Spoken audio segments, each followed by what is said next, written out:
नमस्कार, मी नेहा माझ्या यूट्यूब चॅनलमध्ये तुमच्या सर्वांचं मनपूर्वक स्वागत करते। आज आपण रताळ्याची चमचमीत उपवासाची भाजी बनवणार आहोत।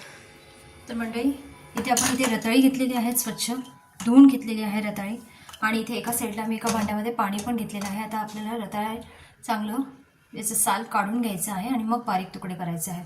तर आता आपण रताळ्याचं साल अशा प्रकारे आपण काढून घेणार आहोत।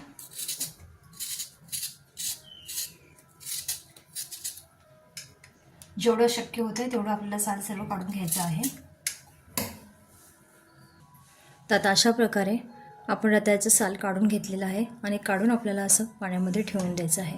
त्याचप्रमाणे आता आपण बाकीच्या रताळ्यांची सालं पण काढून घेऊया। आता ही रताळी आपली जी आहेत ना, हे त्यातलंच रताळं आहे। ते रताळं आता याचे बारीक काप करून घ्यायचे आहेत आपल्याला, आणि इथे हे जे स्वच्छ पाणी दिसतंय तुम्हाला, एक भांडं ठेवलेलं, याच्यामध्ये आपल्याला बारीक काप करून टाकून द्यायचे आहे। तर आता अशा प्रकारे आपण याचे बारीक काप करणार आहोत।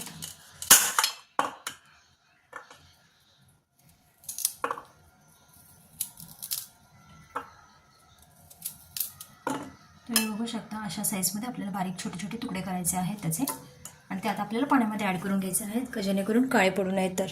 तर अशाच प्रकारे आता बाकीचे पण आपण काप करून घेऊयात।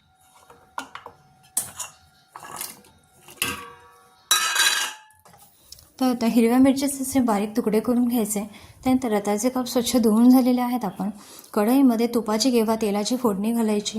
मोहरी नाही, जिरं उपवासाचं जे आहे ते आपण परतून घ्यायचं। हिरवी मिरची परतून घ्यायची, त्यात थोडंसं मीठ टाकायचं, आणि त्यानंतर रताळ्याचे काप सोडायचे आणि जवळपास 5 मिनिटापर्यंत हे मिश्रण शिजवू द्यायचं झाकण ठेवून।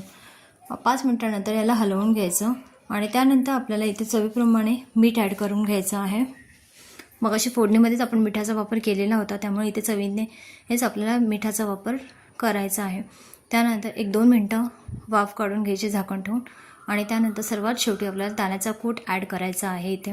तर या स्टेजला चेक करून घ्यायचं रताळं व्यवस्थित शिजलं गेलं आहे की नाही। तर तुम्हाला हातानेच प्रेस करून दाखवते मी। तर बघा, रताळं इझिली तोडलं जातं आहे, याचाच अर्थ रताळं शिजलेलं आहे आपल्याला। तर 1 मिनिटभर आता झाकण ठेवून द्यायचं गॅसवर, आणि ही रताळ्याची जी भाजी आहे ती वाफवून घ्यायची, आणि मिनिटाने आपल्याला गॅस बंद करून टाकायचा आहे। तर अशा प्रकारे आपली चमचमीत रताळ्याची उपवासाची भाजी खाण्यासाठी तयार झालेली आहे। ही रेसिपी तुम्हाला कशी वाटते ते कमेंट करून नक्की सांगा। जर माझ्या चॅनलवर नवीन असाल तर चॅनलला लाईक, शेअर, सबस्क्राईब नक्की करा, आणि माझे हे व्हिडिओ तुम्हाला आवडत असेल तर त्याबद्दल पण प्रतिक्रिया नक्की द्या। थँक्यू।